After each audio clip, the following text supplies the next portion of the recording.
Hello, welcome to Sumo biology online classes. कैसे हैं आप लोग? तो बेटा आज हम लोग इस लेक्चर में बात करेंगे रेगुलेशन ऑफ रेस्पिरेशन की। ठीक है जी।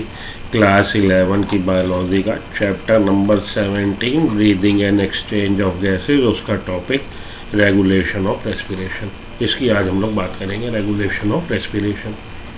आइए चालू करें। तो देखिए, इस साल नीट में आपको 2024 में regulation of respiration and disorders of respiratory system, इनसे क्वेश्चन मिलने के पूरे चांसेस हैं। रेगुलेशन ऑफ रेस्पिरेशन को हम लोग पढ़ते हैं। Human beings have a significant ability to maintain and moderate the respiratory rhythm to suit the demands of body tissue. हम लोग कर सकते हैं, मेंटेन कर सकते हैं, बदल सकते हैं, मॉडरेट कर सकते हैं रेस्पिरेटरी रिदम को, जिससे कि हम अपनी बॉडी की डिमांड को पूरी कर सकें, टिश्यूज़ की डिमांड को पूरी कर सकें। ज़्यादा ऑक्सीजन चाहिए, ब्रीदिंग ज़्यादा करेंगे। This is done by neural system. और मेनली न्यूरल कंट्रोल भी है, केमिकल कंट्रोल भी है। दो तरह का कंट्रोल है, मेनली न्यूरल कंट्रोल है।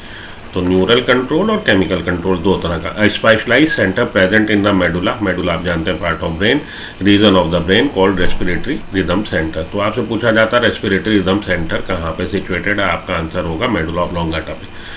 तो रेस्पिरेटरी रिदम सेंटर कहाँ सिचुएटेड है? जो रेस्पिरेटरी रिदम को कंट्रोल कर रहा मेडुला में। Is primarily responsible for this regulation. Another centre, और एक सेंटर है present in the pons. Pons भी किसका पार्ट है? ब्रेन का।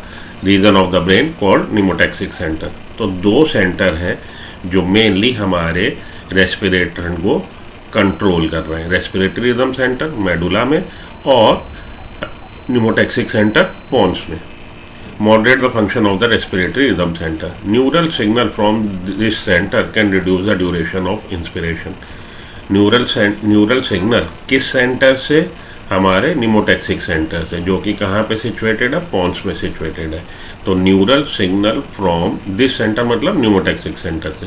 निमोटैक्सिक सेंटर से can reduce the duration of inspiration. Inspiration की ड्यूरेशन कम हो जाएगी तो रेस्पिरेटरी रेट बढ़ जाएगा, क्योंकि इंस्पिरेशन की ड्यूरेशन कम हो गई। Thereby alter the respiratory rate. तो यहाँ तक तो बात हुई न्यूरल कंट्रोल की। अब केमिकल कंट्रोल की बात करा। Chemosensitive area is situated adjacent to respiratory centre. तो कीमोसेंसिटिव एरिया बगल में है, पास में है किसके? रेस्पिरेटरी रिदम सेंटर के, जो कहाँ था? मेडुला पे।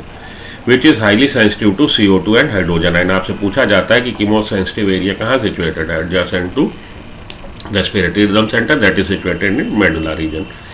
और हाईली सेंसिटिव है किसके? CO2 के और हाइड्रोजन आयन के। इंक्रीज इन दिस सब्सटेंसेज किसके? CO2 का लेवल बढ़ जाने पे, हाइड्रोजन आयन का लेवल बढ़ जाने पे हमारी बॉडी में कैन एक्टिवेट द सेंटर। तो हमारा कौन सा सेंटर एक्टिवेट हो जाएगा? कीमोसेंसिटिव एरिया एक्टिवेट हो जाएगा। Which in turn can signal the respiratory rhythm centre, जो क्या करेगा? रेस्पिरेटरी रिदम सेंटर को एक्टिवेट करेगा, सिग्नल भेजेगा to make necessary adjustment in the respiratory process by which this substances can be eliminated. तो respiration की रेट बढ़ जाएगा, डेप्थ ऑफ ब्रीदिंग बढ़ जाएगी, जिससे इन सब्सटेंसेस को, किसको? CO2 को, H+ को बाहर निकाला जाए।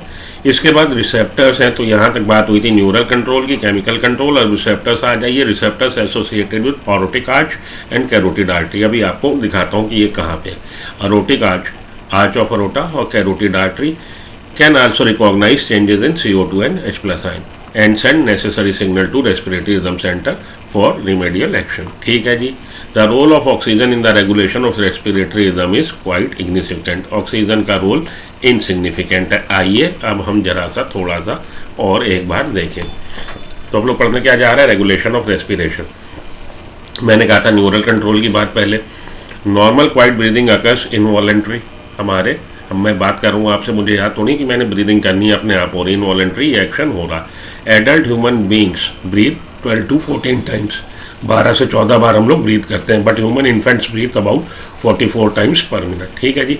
इन्फेंट, नया बच्चा पैदा हुआ जो नवजात शिशु, वो कितनी बार? 44 बार ब्रीथ कर रहा। In such breathe in human being, inspiration accounts for about 2 and expiration for about 3 second. Inspiration 2 second में पूरा हो जाता है, एक्सपायरेशन 3 सेकंड में पूरा होता है। The respiratory centre is composed of group of neurons located in medulla oblongata and pons varolii. तो हमारे रेस्पिरेटरी रिदम सेंटर कहाँ पे है? मेडुला ऑब्लोंगेटा में। तो इसको हम की मेडुलरी रेस्पिरेटरी सेंटर भी कह सकते हैं। रेस्पिरेटरी रिदम सेंटर को हम लोग मेडुलरी रेस्पिरेटरी सेंटर भी कहते हैं। तो कहाँ पे है ये? Medulla oblongata, a specialized center present in medulla region of brain called respiratory rhythm center, primarily responsible for respiration rate या respiration rhythm। पॉन्स में क्या सिचुएटेड है? तो ये हो गया आपका, देखिए मेडुला ऑब्लोंगेटा और पॉन्स यहाँ पे आपको देखने को मिल रहे हैं। Another centre present in pons region of brain called pneumotaxic centre, moderate the function of respiratory rhythm centre. ये हम लोग एनसीईआरटी की लाइन में पढ़ा है। Neural signal from this centre can reduce the duration of inspiration and thereby alter the respiratory rate. ठीक है जी। तो नीमोटैक्सिक सेंटर कहाँ पे सिचुएटेड है? नीमोटैक्सिक सेंटर हमारा सिचुएटेड है पॉन्स पे। ओके जी। तो पॉन्स पे देखिए नीमोटैक्सिक सेंटर आपको दिख रहा होगा डायग्राम में, नीमोटैक्सिक सेंटर। ठीक है जी। और रेस्पिरेटरी सेंटर कहाँ पे है? मेडुला पे। आइए, अपनोस्टिक सेंटर रहने दीजिए, कंफ्यूज होंगे आप लोग। केमिकल रेगुलेशन बात कर चुके हैं हम लोग। Chemical sensitive area situated adjacent to rhythm centre, medullary centre के बगल में ही, पास में ही आपका कीमो सेंसिटिव एरिया है, जो कि हाईली सेंसिटिव है CO2 के H+ के। अगर इसकी कंसंट्रेशन बॉडी में बढ़ती है तो ये सिग्नल भेजता है किसको? रेस्पिरेटरी रिदम सेंटर को, टू मेक नेसेसरी एडजस्टमेंट, जिससे कि breathing, rate of breathing and depth of breathing बढ़ जाएगी। रिसेप्टर्स एसोसिएटेड अरोटिक आर्च, ये जो आपकी एनसीईआरटी की लाइन है, देखिए अरोटिक आर्च क्या? ये है आर्च ऑफ अरोटा, अरोटिक आर्च। इससे क्या निकल रही है? इससे आपकी निकल रही है, देखिए राइट कॉमन कैरोटिड आर्टरी। ठीक है जी। किसकी? और राइट सबक्लेवियन आर्टरी। तो brachiocephalic artery, arch of aorta से निकली ब्रेकियोसेफेलिक आर्टरी, वो बाइफर्केट हो गई सबक्लेवियन आर्टरी और कॉमन कैरोटिड आर्टरी में। ठीक है।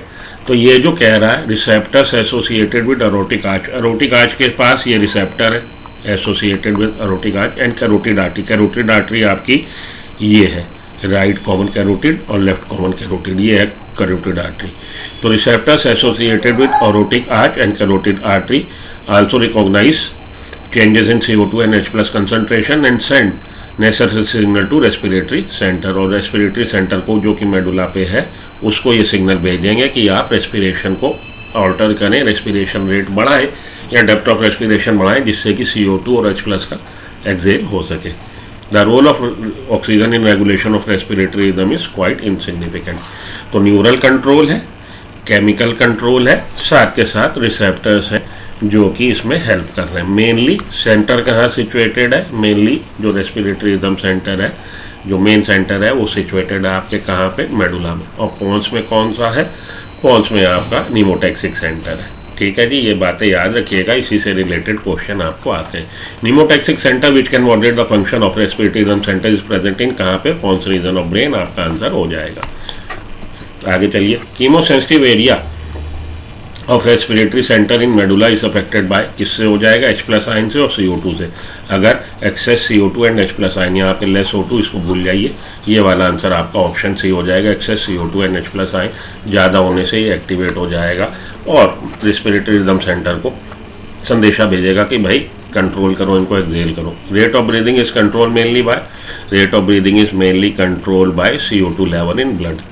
मेनली CO2 लेवल का रोल है, O2 का उसमें ज़्यादा रोल नहीं है। तो ये था हमारा क्या जी? रेगुलेशन ऑफ रेस्पिरेशन का हमारा टॉपिक।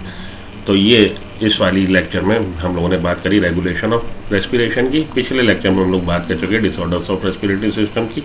अगले लेक्चर में हम लोग बात करेंगे डिसऑर्डर्स ऑफ सर्कुलेटरी सिस्टम। तो बने रहिए सुमो बायोलॉजी के साथ अपनी नीट 2024 की तैयारी के लिए। मिलता हूँ ब्रेक के बाद। Till then good luck, goodbye, have a nice.